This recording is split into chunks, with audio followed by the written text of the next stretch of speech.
Nunca olvidaré el momento exacto en que mi corazón dejó de sentirse como el de una madre y se volvió el de una mujer traicionada. Fue el día de mi cumpleaños número 64.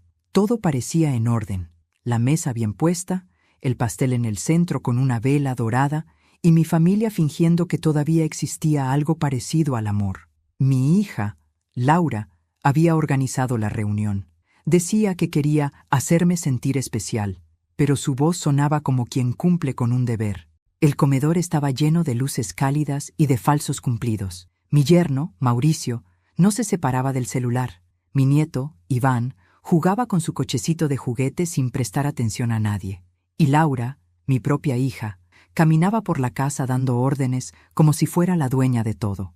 Me senté en la cabecera, observándolos. Ellos creían que yo no veía el desprecio en sus gestos, las miradas impacientes, los susurros, pero a mis años una aprende a escuchar con el alma lo que los labios callan. Cuando encendieron la vela, todos hicieron el clásico coro de «Feliz cumpleaños». Yo sonreía, fingiendo alegría, mientras por dentro me dolía recordar los tiempos en que Laura me abrazaba sin vergüenza. Tomé aire para soplar la vela, y fue entonces cuando escuché la frase que cambió mi vida. «Ojalá sea la última vela que sopla esa vieja», dijo mi hija, creyendo que nadie la oía. Mi cuerpo se paralizó. Mi hija, mi sangre, mi razón de existir, deseando mi muerte. Sentí que la garganta se me cerraba, pero no dejé que nadie lo notara. Sonreí, soplé la vela con calma y cuando levanté la mirada, la busqué. Laura fingía hablar con su marido, riendo, ajena a que yo la había escuchado. Entonces dije, con voz serena pero firme, «Mi deseo ya está hecho. Mañana tendrás una sorpresa». Nadie entendió el doble sentido. Todos aplaudieron. Yo sonreí, pero dentro de mí algo se rompió para siempre. Esa noche, cuando se fueron, me quedé sola en la casa. Recogí los platos, apagué las luces y me senté frente al pastel ya frío. La vela derretida parecía un cuerpo vencido, igual que yo. Lloré sin ruido, con ese llanto seco que no pide consuelo. No lloraba por la frase, lloraba por todo lo que había permitido antes de llegar a ese punto, por los insultos, por la indiferencia, por haber criado a una mujer que me miraba como un estorbo. Recordé los años en que la llevaba al colegio de la mano, cuando no teníamos dinero, y yo me partía el alma para que ella comiera mejor que yo. Recordé cómo le cosí su primer vestido de graduación, quedándome sin dormir para que no pasara vergüenza ante sus amigas ricas. Y recordé, sobre todo, el día que me dijo, «Cuando tenga mi propia casa, no volverás a molestarme con tus tonterías de vieja». En aquel entonces le resté importancia. Pensé que solo era juventud, inmadurez, cansancio. Pero aquella noche de mi cumpleaños, cuando escuché su deseo venenoso, supe que no era un arrebato. Era lo que realmente pensaba de mí. Me levanté despacio, miré alrededor de mi sala, la casa que yo construí con mi trabajo, con mi sacrificio, la casa que ella creía suya, y sentí un frío distinto al de la edad. Era el frío de la decisión. Fui al escritorio, saqué una libreta de tapa dura y escribí la fecha, 24 de junio, día en que se acabó mi silencio. Esa frase fue el primer paso de mi venganza. Abrí el cajón donde guardaba las escrituras de la casa y las observé con una mezcla de tristeza y poder. Todo estaba a mi nombre, cada ladrillo, cada mueble, cada flor del jardín, todo. Laura siempre presumía frente a sus amigas de su hogar, sin saber que no le pertenecía nada. Esa ignorancia sería su ruina. Tomé el teléfono y marqué un número que no usaba desde hacía años, el de don Ricardo, mi abogado de confianza. «María Elena, ¿cuánto tiempo?», respondió con voz amable. «Don Ricardo, necesito verlo mañana temprano. Es urgente. ¿Todo bien?». «Digamos que por fin abriré los ojos», contesté con calma. «Es hora de poner mis cosas en orden». Colgué. Fui a la cocina, preparé un té y me senté frente a la ventana. Afuera, la luna estaba redonda y brillante, como si quisiera presenciar lo que iba a suceder. Pensé en mi nieto, en su risa inocente, en cómo me abrazaba sin entender el veneno que respiraba en esa casa. Por él, juré que no habría escándalos, no lo arrastraría al barro, pero su madre aprendería lo que significa despreciar a quien te dio todo. Mientras bebía el té, sonreí sin darme cuenta. Era una sonrisa que no me conocía, fría, tranquila, peligrosa. Esa noche dormí poco, pero dormí bien. A la mañana siguiente, me puse un vestido gris, me peiné el cabello con cuidado y salí temprano. Caminé despacio por la acera, con la serenidad de quien va a confesarse, pero con el corazón firme de quien ya no tiene nada que perder. En el despacho de don Ricardo, firmé un sobre cerrado. ¿Está segura de esto, María Elena?, preguntó. Más que nunca, respondí. Quiero dejar todo a nombre de quien realmente lo merece. Él asintió en silencio. Sabía que no era una decisión impulsiva. Esa tarde volví a casa con el alma ligera. Mi hija me llamó para pedirme dinero para unos arreglos de la casa. La escuché en silencio, saboreando cada palabra. No te preocupes, hija, le dije suavemente. Mañana tendrás una sorpresa. Y colgué. Mientras guardaba las fotos viejas en una caja, sentí algo parecido a la paz. Ya no dolía tanto la frase que había escuchado. Al contrario, me había despertado.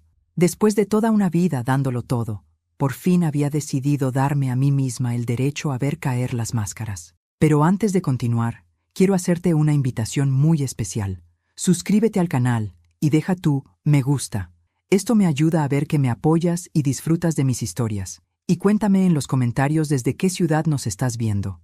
Ahora, continuemos. Esa noche, mientras el reloj marcaba la medianoche, abrí la ventana y observé las luces de la ciudad. Pensé en lo irónico que era todo. Mi hija deseando mi muerte y yo a punto de matarle el orgullo. No necesitaba venganza sangrienta, solo justicia emocional. Miré el cielo y susurré. Gracias, Laura, por recordarme que sigo viva. Mañana sabrás cuánto duele subestimar a una vieja. Y apagué la luz. Dicen que el amor de una madre es incondicional, pero nadie habla del día en que ese amor empieza a doler más que cualquier herida. Yo lo descubrí cuando mi hija, Laura, comenzó a tratarme no como una madre, sino como una carga. Y lo más triste es que no fue de un día para otro. No, el desprecio crece como la humedad. Empieza en silencio, se esconde entre las grietas, y cuando te das cuenta, ya te ha podrido las paredes del alma. Laura nació una noche de invierno, mientras la lluvia golpeaba las ventanas de la pequeña casa donde vivíamos con su padre, Ernesto. Yo tenía apenas 24 años y él 30. Era un hombre trabajador, sencillo, con unas manos que olían a madera y esfuerzo. Recuerdo cómo lloró cuando la sostuvo por primera vez. «Es igual a ti», me dijo con orgullo, pero la vida, que a veces parece ensañarse con los buenos, me lo arrebató demasiado pronto. Un accidente en la obra, un techo que se vino abajo, una llamada fría, y de pronto me vi sola, con una bebé en brazos y una montaña de deudas sobre los hombros. Durante años trabajé sin descanso. Limpié casas ajenas, planché ropa, cuidé ancianos. Lo hice todo para que a Laura no le faltara nada. Y, en cierto modo, lo logré. Nunca pasó hambre, nunca durmió al frío, nunca sintió la miseria que a mí me rondaba de cerca. Pero quizás ese fue mi error. Le di tanto que olvidó el valor de las cosas. Cuando era niña, me decía, «Mamá bonita», me llenaba de dibujos y abrazos. Pero con el tiempo, los abrazos se hicieron más breves, los dibujos desaparecieron, y su mirada comenzó a llenarse de algo que no entendía. Vergüenza, vergüenza de mí. De mi ropa sencilla, de mis manos manchadas por los productos de limpieza, de mi acento de mujer que no estudió. En el colegio, la escuché decirle a una amiga, «Mi mamá no trabaja en una oficina porque no le gusta», era mentira. Yo me rompía el lomo cada día para pagarle ese colegio caro, pero entendí su vergüenza y me la guardé en el pecho, como tantas otras cosas. Con los años, esa vergüenza se transformó en frialdad, y la frialdad en desprecio. Cuando terminó la universidad, ya no me pedía consejos, me daba órdenes, me trataba como a una empleada en mi propia casa. «Mamá, no me pongas eso en la mesa. Mamá, no hables así cuando venga Mauricio. Mamá, cámbiate, por favor, que pareces una sirvienta». Y lo hacía con esa sonrisa fina que hiere más que un grito. Cuando conoció a Mauricio, su futuro esposo, pensé que todo cambiaría. Él venía de buena familia, estudiado, elegante, pero su mirada tenía algo que no me gustó desde el principio, esa mezcla de condescendencia y control.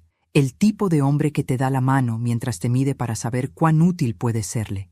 Y mi hija, ciega de amor y ambición, no tardó en volverse su reflejo.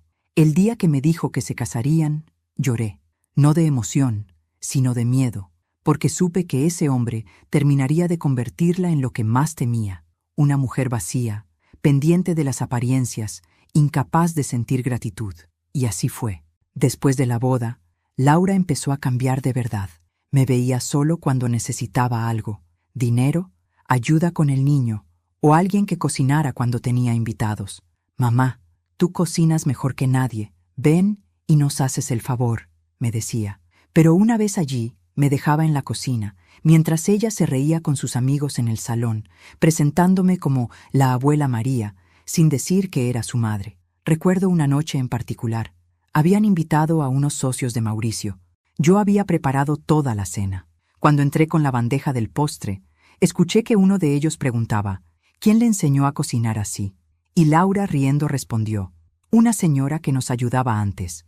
Yo era una señora, ni madre, ni mujer, ni sacrificio, solo una señora. Esa noche me encerré en el baño y lloré, pero me prometí que no volvería a hacerlo frente a ellos. Entendí que a veces los hijos no merecen ver tus lágrimas. A medida que Iván, mi nieto, crecía, se convirtió en mi refugio. Tenía mis ojos, mi risa y un cariño que su madre no podía entender. Pasábamos horas jugando, contándole historias, enseñándole canciones viejas, pero hasta eso empezó a molestarle a Laura. «No lo malcríes», me decía. «No quiero que se acostumbre a ti». «¿Por qué?», pregunté una vez. «Porque no quiero que te vea llorando algún día». Y en ese momento comprendí algo terrible. Ella sabía que me hacía sufrir, y no le importaba. Cuando escuché sus palabras en mi cumpleaños, ese deseo maldito no fue una sorpresa total. Fue la confirmación de algo que llevaba años sabiendo, pero no me había atrevido a aceptar. Mi hija no me amaba. Tal vez nunca lo hizo, y aún así no la odié. No, no al principio. Lo que sentí fue algo más profundo, más frío, una claridad absoluta. Por fin entendí que el amor ciego también es una forma de esclavitud. Yo la había criado con el corazón y ella me había devuelto desprecio. Pero lo que no sabía es que, esa vez, yo no iba a quedarme callada. Durante la siguiente semana, fingí normalidad. Le mandé mensajes, le pregunté cómo estaba el niño y hasta le llevé un pastel que fingió agradecer. Pero en silencio, empecé a reunir los documentos, los papeles, las escrituras. Empecé a visitar bancos y notarios. Nadie lo sabía, pero mientras ella hablaba de remodelar la casa y de cambiar los muebles, yo ya había empezado a desmantelar su mundo, ladrillo por ladrillo. Esa venganza no nació del odio, sino de la decepción, porque el odio es ruidoso, impulsivo. En cambio, la decepción es meticulosa, te enseña a esperar. Y yo esperé. Esa noche, mientras me servía una copa de vino, miré mi reflejo en la ventana, las arrugas, las canas, las manos marcadas, y me vi hermosa, no por vanidad, sino por el poder silencioso que sentía florecer en mí. Por primera vez en años, no era la madre débil, era la mujer que estaba a punto de enseñar una lección que su hija jamás olvidaría. El día después de mi cumpleaños, la casa todavía olía a pastel y perfume barato. Había globos desinflados en el suelo, platos apilados en el fregadero y un silencio espeso que parecía hablar más que cualquier palabra. Me levanté temprano, con esa costumbre de toda la vida de empezar el día antes que el sol. Preparé café, abrí las ventanas y respiré hondo. A pesar de todo, sentía una calma extraña, como si el veneno de las palabras de mi hija ya no pudiera tocarme. Pasé la mañana guardando las sobras del festejo. Cada resto me recordaba algo. El mantel que Laura eligió sin preguntarme, los cubiertos que pertenecieron a mi madre, las flores que yo misma pagué porque ella se olvidó de traer. Todo estaba impregnado de su indiferencia. Pero mientras limpiaba, recordé su frase cruel en medio del canto. «Ojalá sea la última vela que sopla esa vieja». Sonreí, no de tristeza, de determinación. A media mañana, escuché su voz por teléfono. «Mamá, ¿ya te sientes mejor del festejo?», preguntó con ese tono falso que usaba cuando quería algo. «Perfectamente, hija. Gracias por venir ayer. Bueno, fue un lindo detalle, ¿verdad?». Todos quedaron encantados. «Ah, y necesito que me prestes un poco de dinero. Tengo que pagar unos arreglos en la cocina». «Claro», le respondí. «Mañana tendrás una sorpresa». Ella rió sin entender el doble sentido. Yo colgué despacio, saboreando las palabras. Esa tarde saqué una caja vieja del armario del cuarto. Dentro guardaba las cosas que más valor tenían para mí: cartas, fotos, un reloj de mi esposo y el retrato familiar que pinté años atrás. Era una acuarela sencilla, pero en ella estábamos los tres: Ernesto, yo y nuestra pequeña Laura. El cuadro tenía manchas de humedad, pero aún conservaba los colores suaves de aquellos días felices. Lo limpié con cuidado y lo apoyé sobre la mesa. Me quedé mirándolo largo rato, recordando lo que fuimos y aceptando lo que ya no éramos. A la mañana siguiente, decidí pasar por su casa. Llevaba el retrato envuelto en papel y una caja con un regalo, un juego de tazas de porcelana que ella siempre había querido. Cuando llegué, Laura abrió la puerta sorprendida. «Mamá, no hacía falta, lo sé, pero quería darte algo», le dije con una sonrisa. En el comedor estaban Mauricio y mi nieto, Iván. El niño corrió a abrazarme y por un momento todo el mundo pareció detenerse. Era el único que me hacía sentir que aún pertenecía a algo. «¿Qué traes ahí, abuela?», preguntó curioso. «Un pequeño regalo», respondí, entregándole la caja. Laura la abrió con rapidez. Sus ojos brillaron un segundo al ver las tazas, pero su expresión cambió cuando notó el otro paquete, el del cuadro. «¿Y esto?», preguntó. «Ábrelo tú». Desenvolvió el retrato con desgano. Lo miró apenas unos segundos y frunció el ceño. «¿Esto lo hiciste tú?». «Sí, hace muchos años. Lo encontré ayer y pensé que sería lindo tenerlo aquí, en tu casa, con la familia reunida». Ella soltó una risita seca. «Mamá, aprecio el gesto, pero esto no combina con mi decoración». Mauricio intervino con tono indiferente. «Podríamos ponerlo en el cuarto de servicio, Laura». «Buena idea», dijo ella. «Así al menos no desentona». El comentario me atravesó, pero no mostré nada. Me limité a sonreír. «Como quieras, hija». Iván se acercó al cuadro, lo miró y dijo: «Mira, mamá, tú aquí eras chiquita». «Sí, pero eso es muy viejo, hijo. No vale la pena colgarlo». Entonces comprendí que no solo despreciaba el regalo, sino lo que representaba. Ese cuadro era mi vida entera, y ella lo había rechazado con la misma facilidad con la que se deshace de un papel sin valor. Terminé el café, me levanté y la abracé. «Gracias por recibirme, hija». «Claro, mamá. Y recuerda lo del dinero», dijo ella sin siquiera mirarme. «Descuida, mañana tendrás tu sorpresa», repetí con una calma que la confundió. De regreso a mi casa, el aire se sentía diferente. Ya no era el aire de la resignación, sino el de la claridad. A veces el amor necesita romperse para ver las cosas con nitidez. Esa tarde fui al banco. Pedí cita con el gerente y confirmé que mi nombre era el único que figuraba en la propiedad y las cuentas. También pedí abrir una nueva cuenta, exclusiva, a la que solo yo tendría acceso. Cuando el gerente me preguntó si deseaba transferir fondos, le respondí que sí, todo. Él arqueó una ceja, sorprendido. «¿Todo, señora?». «Todo. Ya no tengo a nadie más que cuidar», contesté con una media sonrisa. Al salir del banco, sentí una ligereza que no conocía desde hacía años. Era como si cada paso que daba borrara un pedazo del peso que había cargado tanto tiempo. Esa noche, mientras cenaba sola, me serví una copa de vino. Miré las paredes de mi casa, los recuerdos, los muebles que había comprado con tanto esfuerzo. Recordé la voz de mi hija pidiéndome dinero, reclamando cariño como si fuera un deber, y me juré que a partir de ese momento, cada acto mío tendría un propósito. Pensé en Iván, mi nieto, en su inocencia, en cómo no tenía la culpa de haber nacido entre el egoísmo y la soberbia, y supe que, si algún día tenía que elegir, lo protegería a él antes que a nadie. Esa misma noche llamé a mi abogado, don Ricardo. «Ricardo, quiero cambiar el testamento». «¿Estás segura, Elena?», preguntó con voz pausada. «Completamente. Esta vez no por amor, por justicia». Pasé el resto de la noche escribiendo en mi libreta. Escribí cada detalle que recordaba de los desprecios de mi hija, las veces que me llamó inútil, las veces que me hizo sentir una carga, las veces que me olvidó. Cada línea era una herida cerrándose. Antes de dormir, tomé el retrato que ella había despreciado y lo colgué en mi pared, justo frente a la cama. Lo miré con ternura. «No te preocupes, Ernesto», susurré. «No dejaré que humillen más lo que construimos». Y apagué la luz. Esa noche, por primera vez en mucho tiempo, dormí tranquila. No porque el dolor se hubiera ido, sino porque al fin tenía un plan. A veces hay que dejar que los demás se muestren como son, sin advertirles que los estás mirando. Esa fue mi decisión.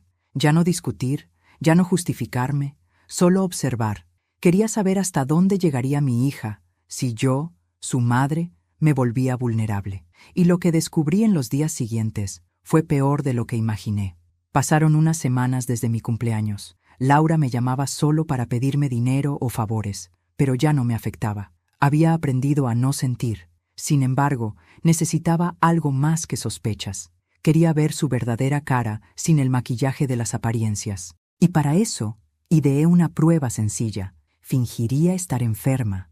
Un martes por la mañana, le llamé con voz débil. «Hija, no me siento bien. Tengo mucha fiebre y apenas puedo levantarme». Hubo un silencio al otro lado del teléfono. Por un momento, creí que se había cortado la llamada. «Mamá, no puedo ir ahora», respondió al fin con fastidio. «Estoy muy ocupada. Además, seguro no es nada. Tómate un té y descansa». «Quizás», dije despacio, «pero estoy sola. Mamá, no empieces con tus dramas, por favor». Colgó. Me quedé mirando el teléfono en mi mano, sin sorpresa. En el fondo lo esperaba, pero aún así dolía. Ese mismo día, mi vecina Marta vino a verme. Es una mujer amable, jubilada como yo, que siempre aparece con un plato de sopa o una palabra de aliento. Cuando me vio pálida, creyó que realmente estaba enferma.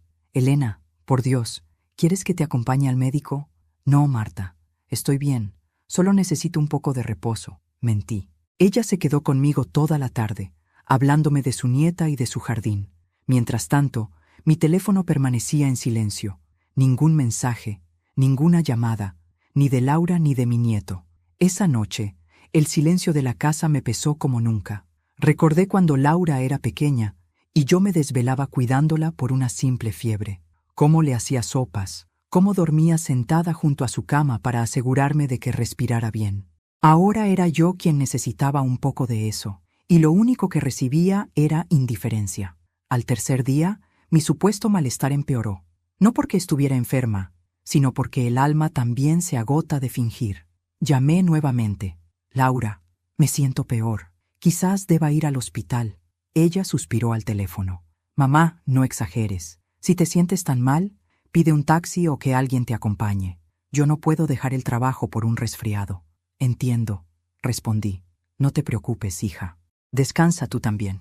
Esa noche lloré en silencio, no por su falta de amor, sino por mi ceguera de tantos años, por haber criado a una hija que creía que su madre era desechable. Al día siguiente, cuando desperté, ya no tenía lágrimas, solo una calma helada. Decidí que ya era suficiente. Llamé a Marta. «¿Podrías hacerme un favor, amiga? Necesito que me acompañes a la notaría». «¿Vas a vender la casa?», preguntó alarmada. «No exactamente», dije con una sonrisa amarga. «Voy a poner las cosas en su sitio». Fuimos juntas. Le pedí al notario modificar mi testamento y dejar todo a nombre de Iván, mi nieto, bajo la supervisión de un fideicomiso. Si algo me pasaba, nadie más podría tocar un solo centavo. Ni Laura, ni su esposo. Nadie. Esa misma tarde, mientras firmaba los papeles, sentí una mezcla de alivio y dolor. Era como amputar una parte de mí, pero necesaria. Cuando el notario me ofreció la pluma para rubricar la última hoja, pensé en todas las veces que mi hija había usado mis manos para firmar sus caprichos. Ahora, por fin, esas mismas manos la dejarían sin nada. Al salir, Marta me abrazó. «¿Estás segura, Elena?» «Absolutamente. No lo hago por venganza. Lo hago por justicia». De regreso en casa, encendí el televisor solo para escuchar ruido. Me preparé un té y me quedé mirando por la ventana. En la calle, una madre joven jugaba con su hija pequeña. La levantaba en brazos, la hacía girar, ambas reían. No pude evitar recordar cuando Laura tenía esa misma edad y yo la abrazaba igual. ¡Qué ironía! Los hijos siempre creen que su madre estará ahí, sin importar lo que hagan. Hasta que un día descubren que las madres también se cansan. Esa noche, Laura llamó. Su tono era impaciente. «Mamá, Marta me escribió. ¿Qué hacías en la notaría?» «Cosas mías, hija. No estarás haciendo tonterías, ¿verdad? Sabes que la casa está a tu nombre, pero algún día será mía». «Ah, sí», respondí con una risa seca. «Pensé que no te gustaba mi vieja casa de barrio». «Mamá, no empieces». «Tranquila, la interrumpí. Ya entenderás todo a su debido tiempo. Colgó furiosa. Cuando guardé el teléfono, sentí algo nuevo dentro de mí. Poder. Después de tantos años siendo invisible, había recuperado el control. Esa sensación me dio una calma indescriptible. Los días siguientes me dediqué a actuar con normalidad. Cocinaba, barría, regaba las plantas, pero en el fondo, mi mente trabajaba sin descanso. Empecé a guardar mis joyas y documentos importantes en una caja metálica. Saqué mis fotos favoritas y las metí en una carpeta aparte. Todo lo que quería conservar, lo protegí. Todo lo demás ya no me importaba. Marta venía a verme seguido. Era la única que sabía parte de la verdad. ¿Y tu hija?, preguntó un día. No llama, contesté. Pero pronto vendrá. ¿A visitarte? A aprender, dije con calma. Y las lecciones más duras siempre llegan tarde. El fin de semana, por fin, Laura apareció. Entró sin saludar, con su perfume caro llenando la casa. ¿Por qué no contestas mis mensajes?, me reclamó. Estuve descansando. ¿Y qué es eso de que fuiste a cambiar el testamento? ¿Qué estás tramando, mamá? Me miró con esa mezcla de arrogancia y temor que solo tienen los que huelen el peligro, pero no saben de dónde viene. La observé en silencio, dejando que el peso de su propia ansiedad la consumiera. Laura, le dije por fin, dime algo. Si mañana yo muriera, ¿qué sentirías? Se rió nerviosa. Ay, mamá, no empieces con tus dramatismos. No, hija, es en serio. Pues, vaciló. Tristeza, supongo. Sonreí con amargura. No te preocupes. A veces la tristeza llega más rápido de lo que uno cree. Ella frunció el ceño. ¿Qué significa eso? Significa que los deseos que se lanzan al aire a veces se cumplen. La dejé de pie en la sala, confundida, y me encerré en mi cuarto. No necesitaba verla reaccionar. Ya había ganado. Esa noche, al apagar la luz, sentí que las máscaras finalmente habían caído. La mía, la suya, todas, y debajo de ellas solo quedaba la verdad. Una madre que dejó de mendigar amor y una hija que pronto sabría lo que era perderlo todo. Cuando una mujer toma una decisión con el alma rota, no hay poder humano que la detenga. Esa mañana lo entendí mientras me miraba al espejo, ajustando mi abrigo gris. Afuera, el cielo estaba cubierto de nubes y el aire olía a lluvia. Una metáfora perfecta para lo que estaba a punto de hacer. Limpiar mi vida, aunque doliera. Habían pasado solo unos días desde la última visita de Laura, desde su voz insolente preguntando si yo tramaba algo. Sí, lo hacía. Tramaba mi libertad, porque a veces, para salvarse, una madre tiene que dejar de ser madre. Tomé mi bolso, donde llevaba los documentos listos, escrituras, extractos bancarios, una carpeta de color vino con mi nuevo testamento provisional y el número de cuenta recién abierta. Todo en orden, todo bajo control. Había repasado ese plan tantas veces en mi cabeza que podía recitarlo de memoria, como una oración sagrada. El taxi me dejó frente al despacho de don Ricardo, mi abogado de confianza. Llevaba el mismo traje oscuro, los mismos lentes que lo hacían parecer severo, pero sus ojos tenían esa compasión que no se finge. «Buenos días, doña Elena», me dijo al recibirme. «¿Lista?» Más que nunca. Nos sentamos frente a una mesa llena de papeles y carpetas. Él habló despacio, asegurándose de que yo entendiera cada detalle, pero no necesitaba hacerlo. Ya había pensado en todo. «Con esta firma», explicó, «usted transfiere la propiedad de su casa y sus bienes al fideicomiso a nombre de su nieto, con administración restringida hasta que cumpla los 18 años. «Perfecto», respondí. «Quiero asegurarme de que nadie, absolutamente nadie, pueda tocar lo que es mío». Don Ricardo me miró con respeto, pero también con tristeza. «¿Está segura de excluir a su hija por completo?» «Sí». Mi voz fue firme, sin temblor. «Ella me excluyó a mí hace mucho. Esto es solo equilibrio». Él asintió y deslizó los papeles hacia mí. Tomé la pluma. No me tembló la mano, aunque sabía que con ese gesto estaba rompiendo algo más profundo que una relación. Era el cordón invisible que une a una madre con su hija. Pero cuando una cuerda se pudre, cortarla no es crueldad, es supervivencia. Firmé. Cada trazo de tinta fue un cierre. Cuando terminé, don Ricardo me extendió una copia del documento. «Con esto, doña Elena, su patrimonio está protegido. Si le sirve de consuelo, está haciendo lo correcto». «No busco consuelo, Ricardo. Busco justicia». Salí del despacho con la carpeta en el pecho, caminando bajo una llovizna fina. Sentía el olor del asfalto húmedo, el murmullo de la ciudad. Por primera vez en mucho tiempo no sentía miedo. Me detuve en una cafetería y pedí un café con leche. Lo bebí despacio, observando a la gente pasar, preguntándome cuántas de esas personas cargaban con traiciones invisibles. Por la tarde fui al banco. Allí realicé la transferencia final de mis ahorros. La empleada me miró sorprendida. ¿Desea cerrar su cuenta conjunta, señora? Sí, sonreí. Es hora de empezar de cero. Guardé el recibo y regresé a casa en autobús. Miré por la ventana mientras el paisaje cambiaba. Los edificios, las avenidas, las tiendas. Pensé en Laura, en su ambición, en su arrogancia. Y pensé también en mí, en cómo había pasado toda la vida intentando comprar su amor con sacrificios. Pero el amor, cuando no se merece, se vuelve un agujero que te consume. Esa noche, mientras el viento golpeaba las ventanas, abrí el cajón donde guardaba mi libreta.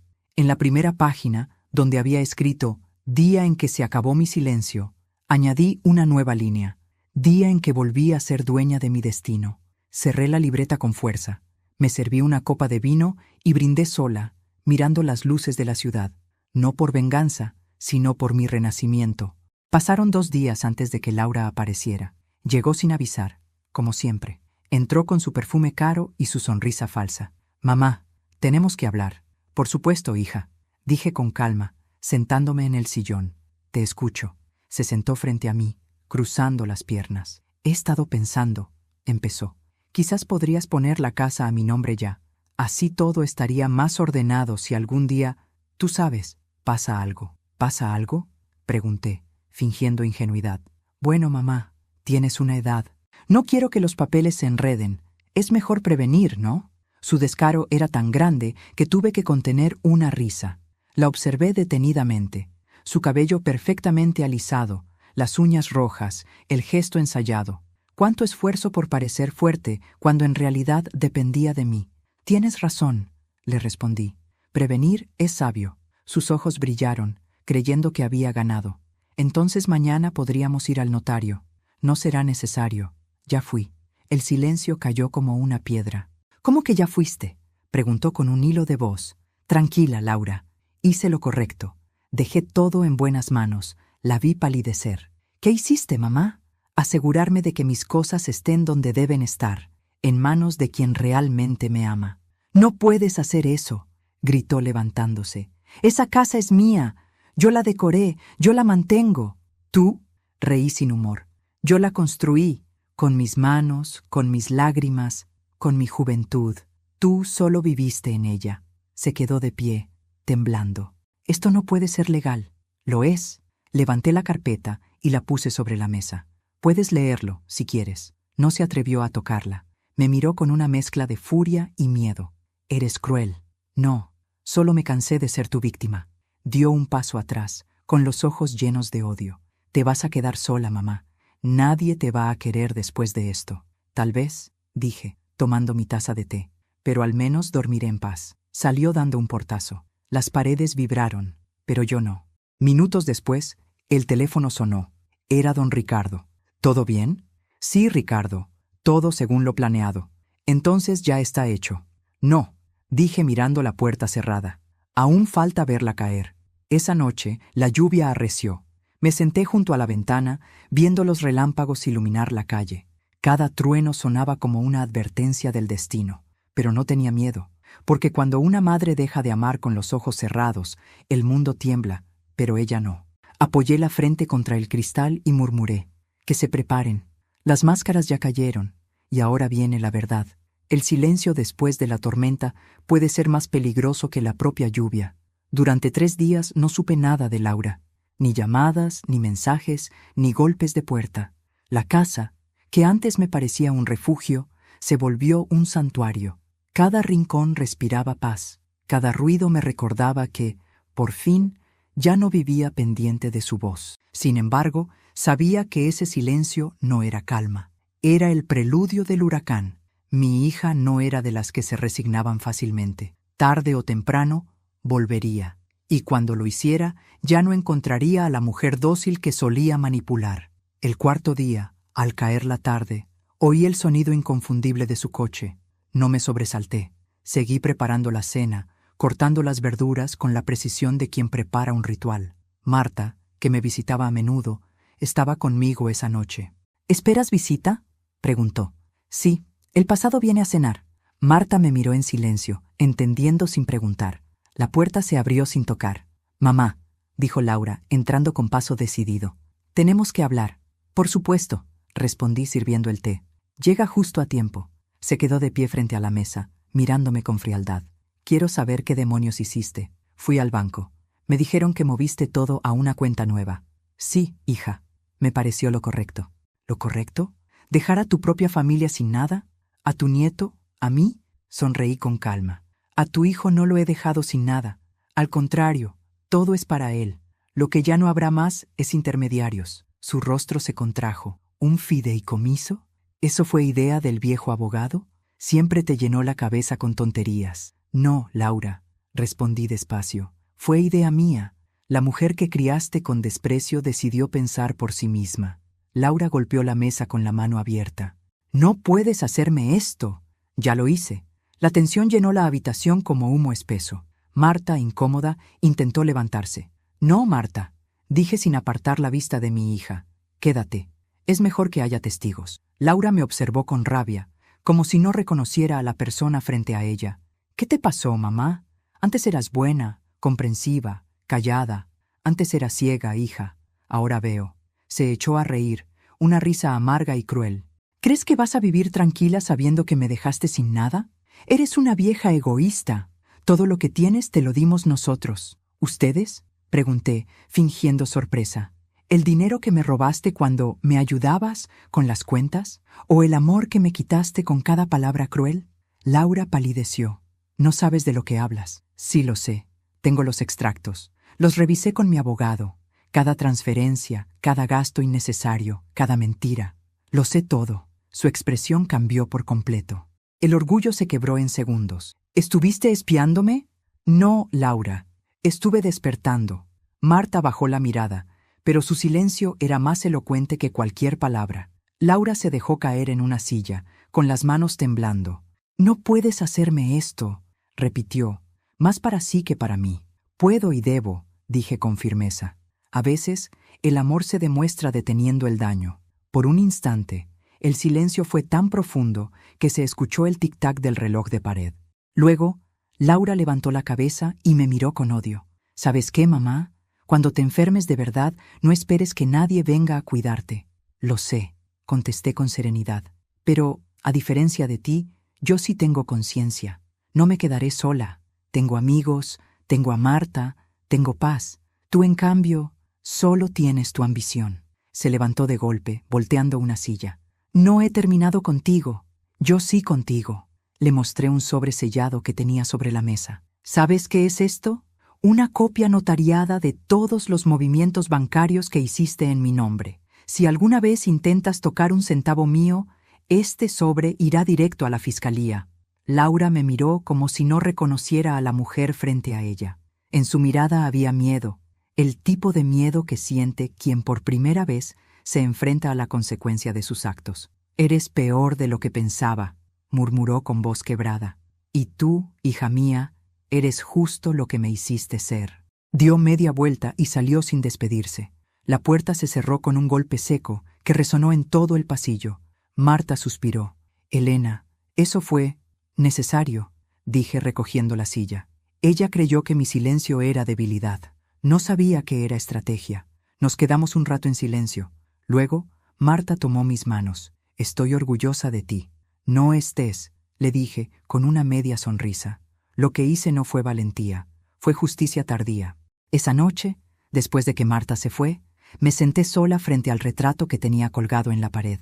El de mi esposo y yo, tomados de la mano, en los años jóvenes. ¿Ves, Ernesto?, susurré. Al fin puse orden. El reloj marcaba las 11 cuando escuché un golpe en la puerta.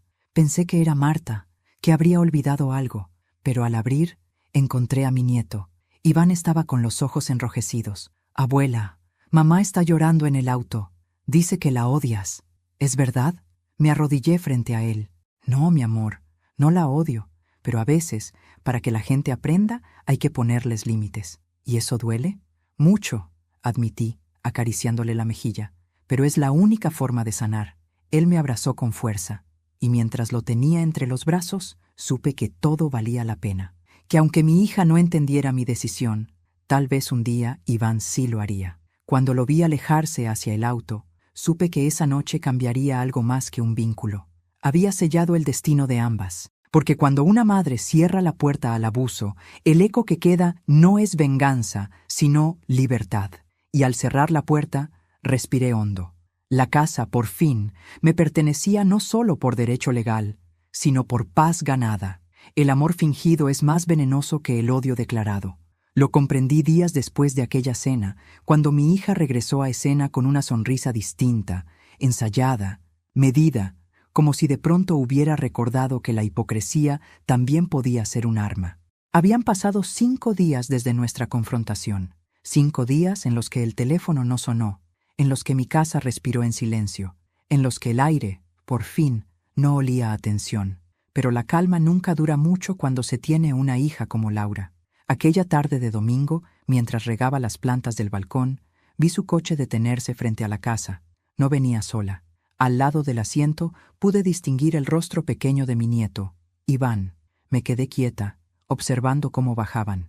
Laura llevaba un vestido claro, el cabello suelto, una expresión de falsa dulzura.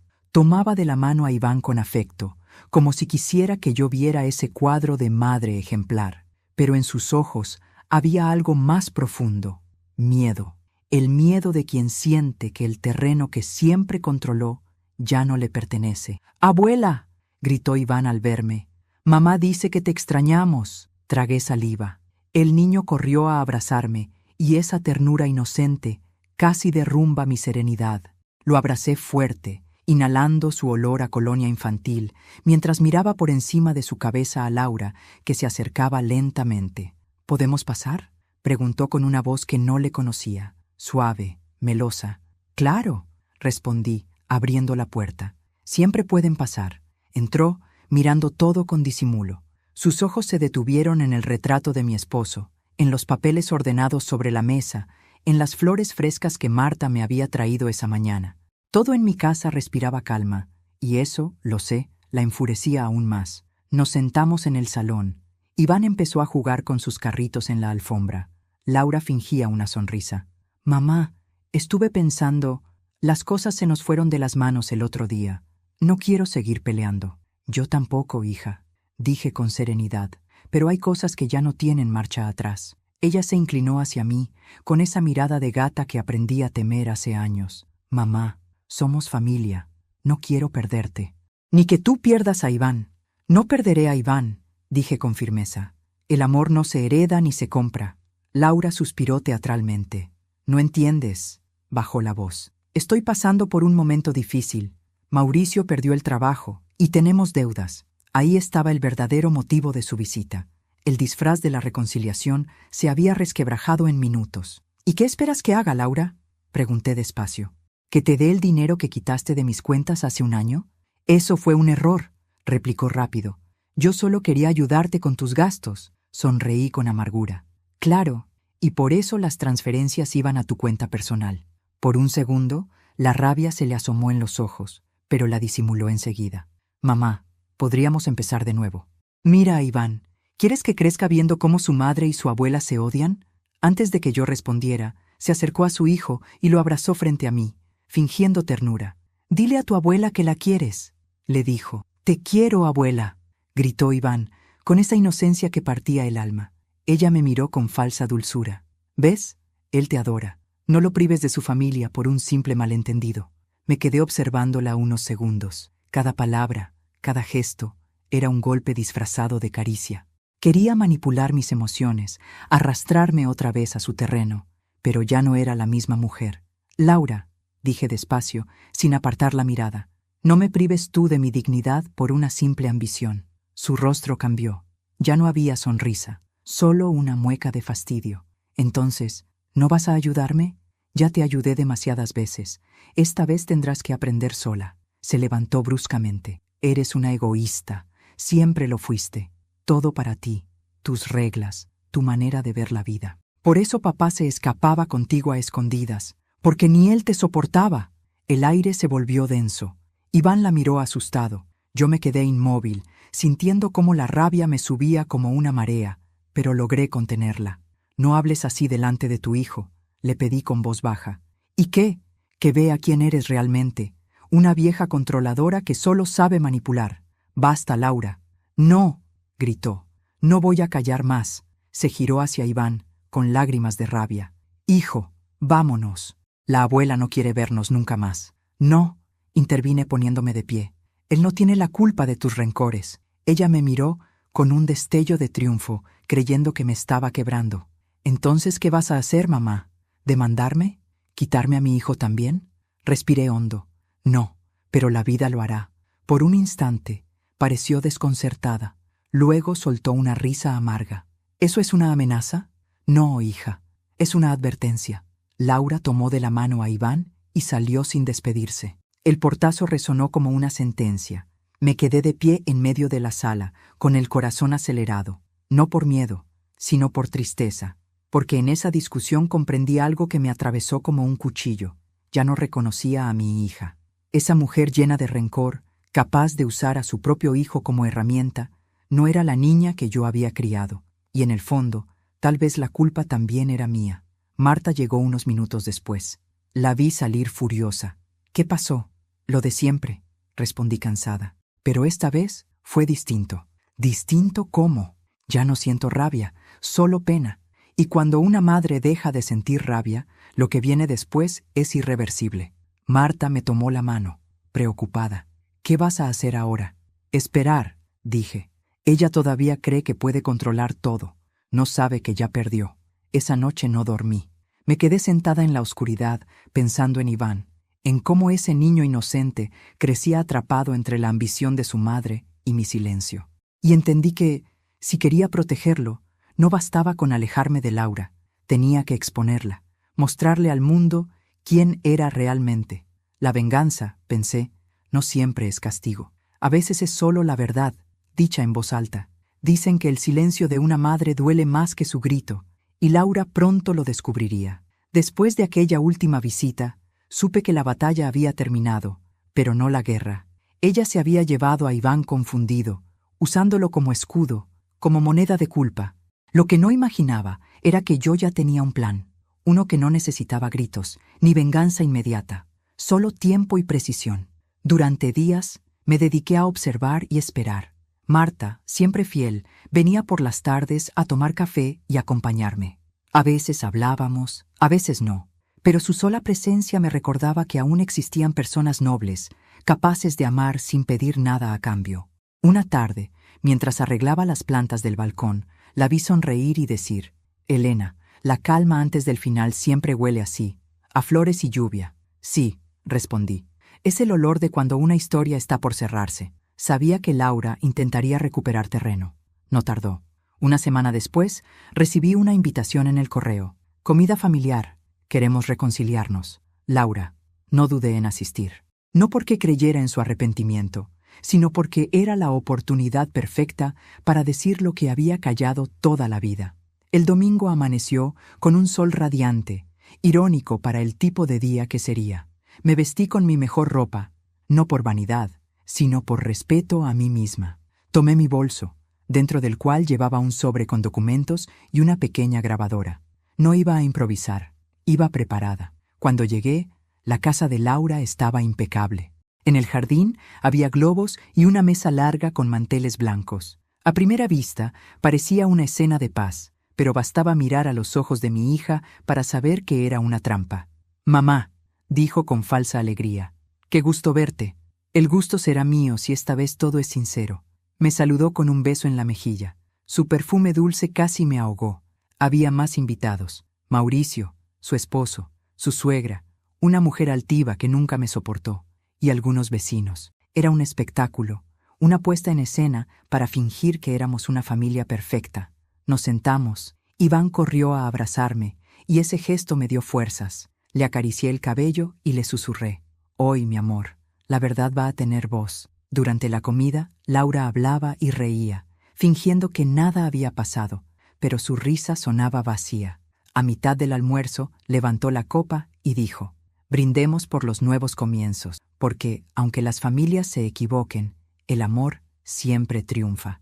Los demás aplaudieron. Yo también levanté mi copa, pero no brindé. La miré a los ojos. Sí, hija, el amor triunfa cuando es verdadero. Un silencio incómodo cayó sobre la mesa. Laura intentó mantener la sonrisa. Mamá, no empecemos, por favor. No empiezo, Laura. Termino. Saqué el sobre de mi bolso y lo puse frente a ella. Aquí está la lista de todas las transferencias que hiciste usando mi cuenta. Los extractos, los pagos falsos, las firmas que imitaste. Todo. Mauricio la miró, sorprendido. ¿De qué está hablando tu madre? Laura palideció. Son mentiras. Mamá está confundida. ¿Confundida? Pregunté. ¿También imaginé las joyas que vendiste a mis espaldas? ¿O el día que dijiste que no podías visitarme porque estabas ocupada, cuando en realidad estabas en un spa pagado con mi dinero? El murmullo de los invitados creció. Laura intentó cambiar de tema. Mamá, estás arruinando esta comida. No, hija, solo estoy limpiando la mesa. Saqué la grabadora y la encendí. Una voz comenzó a sonar. Era la suya. La grabación de nuestra última discusión, cuando me gritó que la casa era suya, que no me soportaba, que solo esperaba que muriera. «Apaga eso», gritó levantándose. «Apágalo».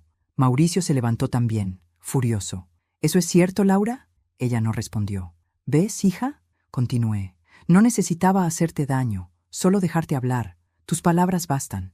Laura temblaba. Intentó acercarse, pero me interpuse. «No des ni un paso», dije con voz firme. «Has usado a tu hijo, a tu esposo y a mí como piezas de un tablero». Pero el juego terminó. Su suegra, incómoda, se levantó también.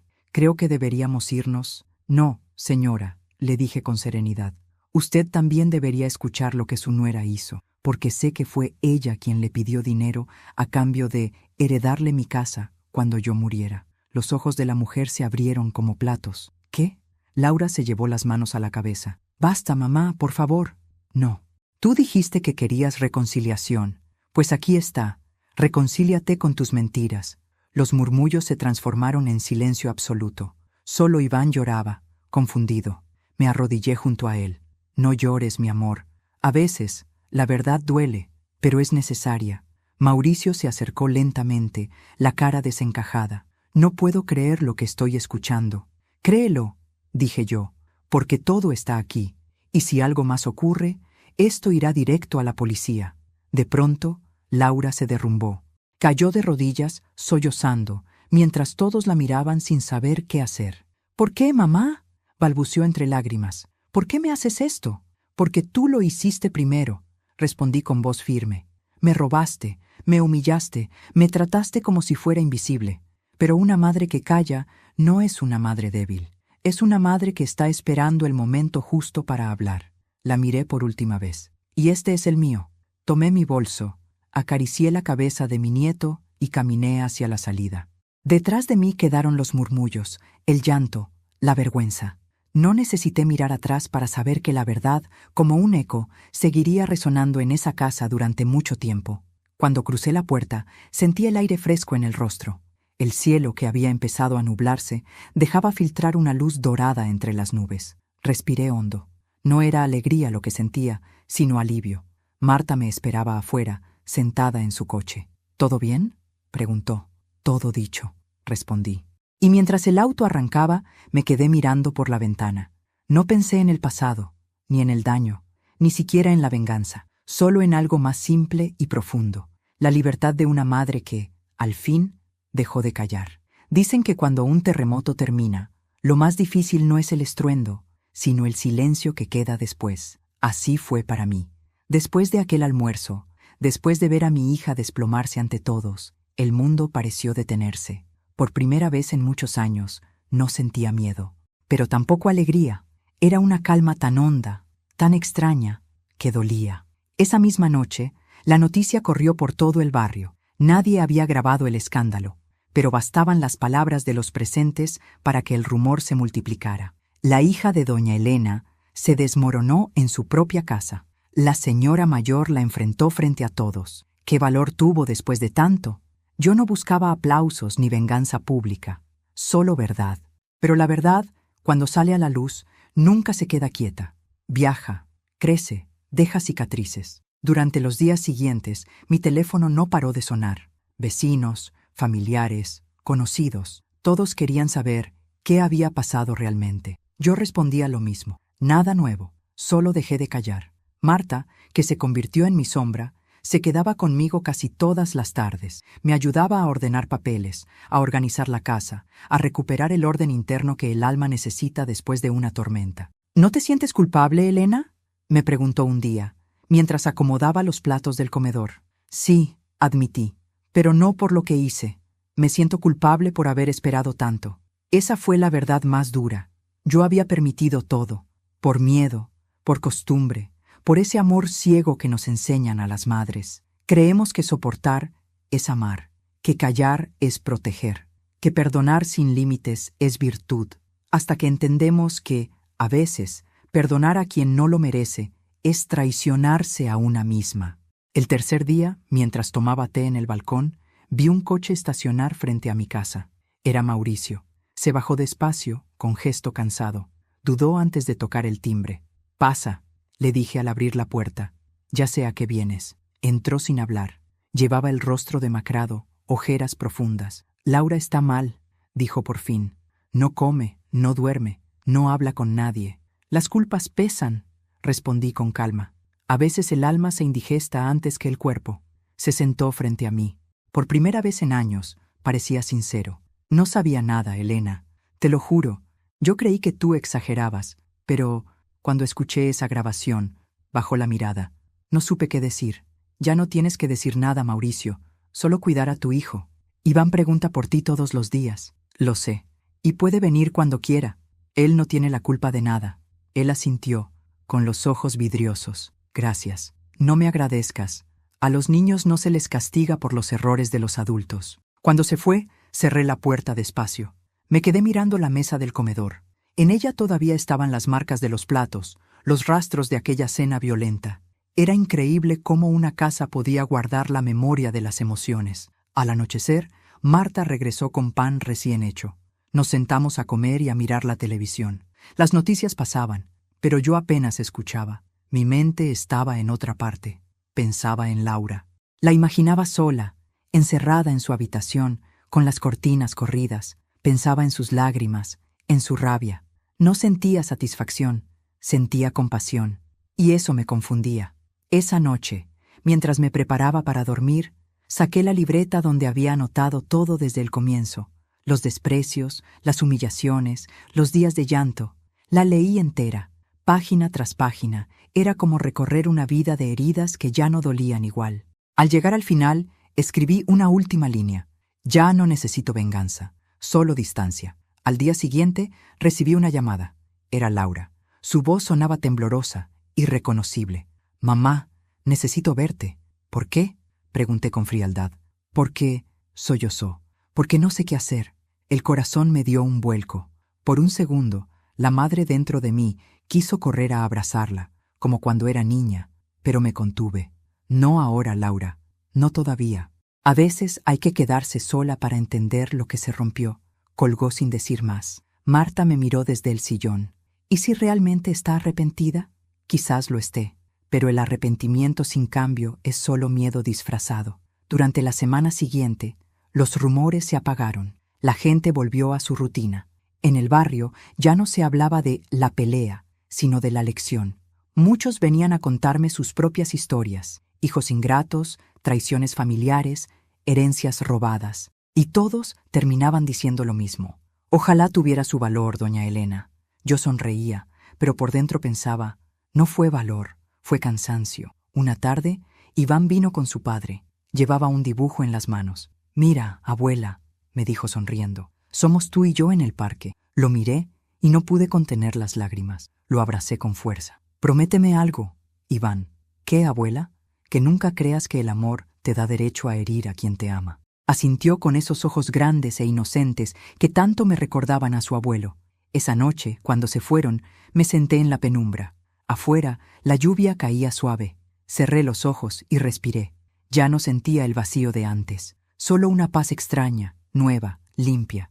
Había perdido una hija, sí, pero había recuperado algo más valioso: mi voz, mi dignidad, mi libertad. Y mientras el reloj marcaba la medianoche, comprendí algo que me acompañaría siempre. A veces la justicia no llega con ruido, sino con el silencio sereno de una madre que decide no volver a permitir el dolor. Han pasado 3 meses desde aquel día en el que la verdad estalló como un trueno.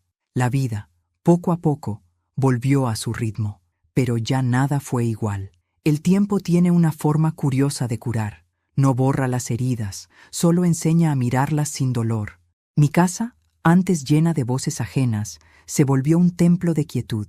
Me levantaba temprano, preparaba mi café, regaba las plantas y luego me sentaba junto a la ventana a leer. A veces, en las mañanas más frías, sentía la ausencia de Laura como un hueco en el pecho, pero ya no me pesaba. El silencio, ese que antes me asustaba, se volvió mi mejor compañía. Iván venía los fines de semana. Jugábamos en el jardín, horneábamos pan o mirábamos películas antiguas. Él era mi pedacito de esperanza, la única luz que nunca se apagó. Cuando lo veía reír, entendía que no todo estaba perdido. Marta seguía siendo mi confidente. Su compañía había sido mi ancla en medio de la tormenta. Una tarde, mientras compartíamos un té, me miró con ternura. «¿Y si la perdonas, Elena?», preguntó con cautela. «¿A Laura?», respondí, bajando la mirada. «Sí, no por ella, sino por ti», suspiré. «Perdonar no es difícil, Marta. Lo difícil es volver a confiar». Ella asintió en silencio. Los días siguieron pasando con serenidad, hasta que una mañana, cuando el invierno ya empezaba a marcharse, sonó el timbre. Me sorprendió. No esperaba visitas. Al abrir la puerta, mi corazón dio un vuelco. Era Laura. Estaba más delgada, con el rostro pálido y los ojos hinchados. En sus manos llevaba una caja pequeña envuelta en papel blanco. Por un instante, el tiempo se detuvo entre nosotras. «Mamá», susurró temblando. «¿Puedo pasar?». No respondí de inmediato. Solo aparté un poco la puerta y le hice una seña. Entró despacio, como si temiera romper algo con el simple sonido de sus pasos. Se detuvo en medio de la sala y miró alrededor. Todo seguía igual. «No sé ni por dónde empezar», dijo, con la voz quebrada. «Supongo que por el principio». Se sentó frente a mí. No era la mujer altiva de antes. Esa había muerto. Lo que tenía delante era una hija desnuda de orgullo. «Mamá, perdóname. No hay excusas. Fui cruel, ciega, ingrata. Creí que la vida me debía algo, y tú eras la que tenía que pagarlo. Pero desde que todo pasó, no duermo. No dejo de pensar en lo que te hice». La escuché en silencio, sin interrumpirla. «Mauricio se fue», continuó. «No soportó el escándalo. Vendí el coche, renuncié al trabajo. Y lo peor, Iván me mira distinto. Ya no confía en mí. Lo perdí todo, mamá. Todo, menos la vergüenza». Sus palabras me atravesaron, no por tristeza, sino por comprensión. Era la primera vez que hablaba sin máscaras. «¿Y qué quieres que haga yo, Laura?», pregunté con voz suave. «Nada, solo quería verte y darte esto». Me entregó la cajita, la abrí con cuidado. Dentro había una taza, la misma taza que ella me regaló en aquel cumpleaños donde todo empezó, la de los $15. Pero ahora tenía algo escrito a mano: «Para la mejor madre, la que me enseñó a caer y a levantarme». La miré sin poder hablar. «No busco que olvides», dijo, «solo que algún día recuerdes que, a pesar de todo, sigo siendo tu hija». El silencio que siguió fue largo. En mis ojos asomaban lágrimas que no quise contener. «Te crié con amor, Laura, pero el amor sin límites se convierte en prisión. Tu castigo no fue mío, fue tu propio espejo». «Lo sé», murmuró, llorando, «y ojalá pudiera volver atrás». Me levanté despacio y la abracé. Por primera vez en muchos años sentí que su llanto era sincero. Su cuerpo temblaba contra el mío, como el de una niña perdida. «Ya no hay atrás, hija, pero aún hay adelante». Nos quedamos así, en silencio, largo rato. Afuera, la lluvia comenzó a caer, suave, como si el cielo también respirara aliviado. Cuando se marchó, dejó la taza sobre la mesa. La miré por un buen rato. No era un simple objeto, era un símbolo. El mismo que alguna vez representó humillación, ahora traía redención. Esa noche, mientras me preparaba para dormir, encendí una vela junto al retrato de mi esposo. «¿Ves, Ernesto?», susurré. Todo se ordenó, al final. Me senté en la cama con la taza entre las manos. No era perfecta. Tenía una grieta fina, apenas visible, que la hacía única, como yo, como Laura, como toda relación que ha sobrevivido a la tormenta. Antes de apagar la luz, sonreí, no porque todo estuviera bien, sino porque al fin entendí algo que tardé 60 años en aprender. El amor verdadero no siempre se demuestra salvando, a veces se demuestra dejando caer, y estando allí cuando el otro aprende a levantarse. Y así, entre el murmullo de la lluvia, cerré los ojos, no con tristeza, con paz, porque la historia que empezó con una vela terminaba con una luz distinta, la de una madre que por fin se perdonaba a sí misma. Con el paso de los días, comprendí que el perdón no borra lo vivido, pero le cambia el color a la memoria. Ya no veo a Laura como la hija que me hirió, sino como la mujer que tuvo que perderlo todo para reencontrarse. A veces la vida enseña con golpes que el corazón no olvida, pero también sana con silencios que el alma agradece. Iván sigue viniendo cada semana. Juntos reímos, cocinamos y caminamos por el jardín que su madre y yo alguna vez sembramos. Cuando lo veo correr entre las flores, siento que el ciclo se cerró. El amor, cuando es genuino, siempre encuentra un modo de florecer, aunque haya pasado por el invierno más cruel. A veces me siento en la ventana, con la taza entre las manos, y miro el atardecer. La grieta en la cerámica brilla con la luz del sol, como una cicatriz que aprendió a ser hermosa. Y pienso que eso somos todos al final, fragmentos rotos que de algún modo siguen sosteniendo el calor de lo que amamos. Cierro los ojos, suspiro y agradezco, porque sobrevivir al desamor no es perder, es renacer. Si esta historia te conmovió, te invito a que te suscribas al canal y le des me gusta al video. Tu apoyo me ayuda a seguir creando más relatos como este, llenos de emoción, reflexión y verdad. Cada día encontrarás nuevas historias que tocan el corazón y que tal vez te recuerden que nunca es tarde para volver a empezar.